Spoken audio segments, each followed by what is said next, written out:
jours, Donald Trump a fait capturer le président vénézuélien et l'a exfiltré du pays. Les États-Unis ont bombardé la capitale Caracas cette nuit. Des explosions ont été entendues, des survols aussi. Le président américain joint donc les actes à la parole après ses nombreuses menaces à l'encontre de Nicolas Maduro. Karima Saïdi, Isabelle Huzen. Le jour n'est pas encore levé quand des explosions se font entendre au-dessus de Caracas. Très vite, des habitants prennent leur téléphone et se mettent à filmer. Amor. Ay, non. Ils n'en reviennent pas. Pour le président Maduro, pas de doute, cette attaque vient de la Maison-Blanche, qui dans un premier temps ne fait aucun commentaire. À la télévision vénézuélienne, le présentateur lit un communiqué officiel qui dénonce cette agression militaire. L'objectif de cette attaque n'est autre que de s'emparer des ressources stratégiques du Venezuela, notamment son pétrole et ses minéraux, afin de briser par la force l'indépendance politique de la nation. Ils n'y parviendront pas. Un peu plus tard, le président américain confirme sur son réseau social qu'une attaque à grande échelle a bel et bien été menée, mais ce n'est pas tout. Le président Nicolas Maduro ainsi que son épouse ont été capturés et expulsés du pays. Où est le président vénézuélien? On l'ignore. Autre question, ces attaques ont-elles fait des victimes? Oui, selon le ministre vénézuélien de la Défense. Le Venezuela libre, indépendant et souverain rejette de toutes ses forces la présence de ces troupes étrangères qui ont semé la mort, la souffrance et la destruction sur leur passage. Et le ministre de l'Intérieur, bien entouré, a appelé la population au calme et il a ajouté « Nous vaincrons ».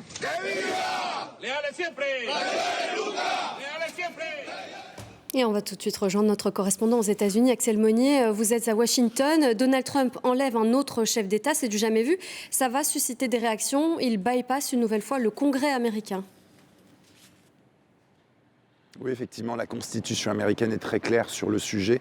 Certes, le président est le chef des armées, mais c'est le Congrès, et lui seul, qui a le pouvoir de déclarer la guerre contre un autre État. Or, Donald Trump n'a pas cette autorisation sur ce coup-là, comme il ne l'avait pas eu lors des attaques contre des bateaux soi-disant qui abritaient des narcotrafiquants au large du Venezuela, déjà il y a quelques mois.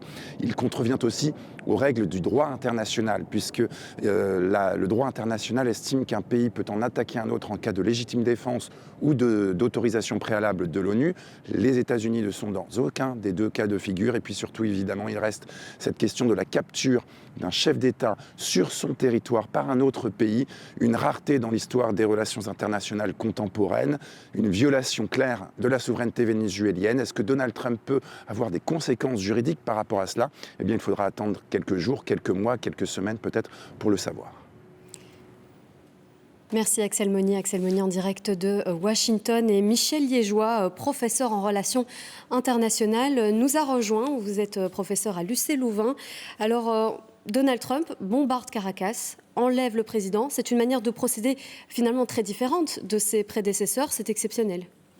C'est assez exceptionnel, même si on peut trouver certains précédents historiques, 1989, l'invasion du Panama, et puis l'extradition du général Noriega, qui, exactement pour la même raison, qui était lié aussi au trafic de drogue.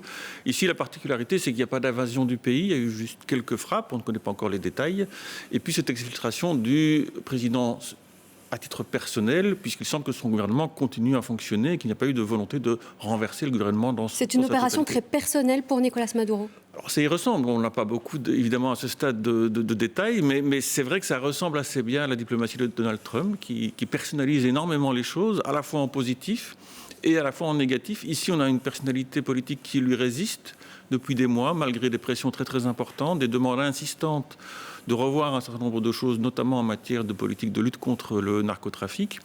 Et c'était véritablement un camouflet d'avoir cette résistance, qui plus est dans le jardin privé des États-Unis. Selon la doctrine de Monroe, l'Amérique latine, en général, est considérée comme une sphère d'intérêt pour les États-Unis. Nicolas Maduro, c'est aussi une personnalité très clivante. Il a remporté des élections très contestées dans le pays. Alors, bien entendu, il est clivant à bien des égards. La gouvernance du pays pose des questions à peu près sur tous les plans, sur le plan économique, sur le plan des droits de l'homme, sur le plan du respect de la démocratie. Les accusations de narcotrafic ne sont certainement pas très exagérées par les États-Unis. Ceci dit, ça ne justifie évidemment pas les méthodes qui, ça vient d'être rappelé, ne sont évidemment pas conformes au droit international. C'est une guerre déclarée au Venezuela ? Est-ce qu'on peut utiliser ce mot ? C'est un acte d'agression, ça ne fait absolument aucun doute. Ce n'est pas vraiment une guerre dans le sens où, pour l'instant, il n'y a pas, semble-t-il, de volonté d'occuper le territoire, ni même de renverser le gouvernement. On a plutôt l'impression d'avoir eu quelques frappes ciblées qui simplement permettaient de réaliser l'opération quand même extrêmement audacieuse ici d'exfiltration du président. Pour l'instant, il n'y a pas de signe que ces opérations militaires vont se poursuivre dans la durée. Ouais, encore beaucoup d'interrogations. Merci Michel Liégeois d'avoir été avec nous sur ce plateau. Et puis on l'a dit officiellement, Donald Trump reprochait au président de ne pas lutter assez efficacement contre le trafic de drogue. Il y a l'affrontement personnel avec le président, on l'a expliqué, mais d'autres éléments pourraient expliquer aussi cette intervention de Donald Trump. On voit cela avec Pascal Bustamante. Le scénario s'est répété à plusieurs reprises ces derniers temps. Des frappes menées et revendiquées par l'armée américaine sur des embarcations décrites comme servant au narcotrafic. I think we're just going to kill people that are bringing drugs into our country. Okay? We're going to kill them. You know, they're going to be like dead. C'est la justification principale avancée par Donald Trump pour justifier son interventionnisme. Le Venezuela joue un rôle très secondaire dans tout ce qui concerne le narcotrafic. On sait que, par exemple, la Colombie ou l'Équateur jouent un rôle beaucoup plus important. Certes, il y a de la drogue qui transite par le Venezuela, mais c'est en quantité tout à fait limitée par rapport à ce que l'on voit ailleurs. Depuis le premier mandat de Donald Trump, la tension n'a cessé de croître entre les États-Unis et le Venezuela. Le président américain tente d'exercer son influence sur l'ensemble des continents américains, non sans également des objectifs économiques. Le Venezuela a des ressources pétrolières tout à fait exceptionnelles et on sait que dans la plupart des interventions internationales, Donald Trump a un œil sur les aspects économiques et ici, il est très clair que c'est d'abord le pétrole qui l'intéresse. Le président Maduro semble conscient des motivations américaines, réelles et supposées. Preuve en est cette main tendue lors d'une récente interview. Le gouvernement américain le sait, car nous l'avons dit à nombre de leurs porte-paroles. S'ils veulent discuter sérieusement d'un accord de lutte contre le trafic de drogue, nous sommes prêts. S'ils veulent du pétrole, le Venezuela est prêt à accueillir des investissements américains comme avec Chevron, quand ils le souhaitent, où ils le souhaitent et comme ils le souhaitent. Des discussions qui auront donc finalement lieu, mais pas dans les formes souhaitées par Nicolás Maduro.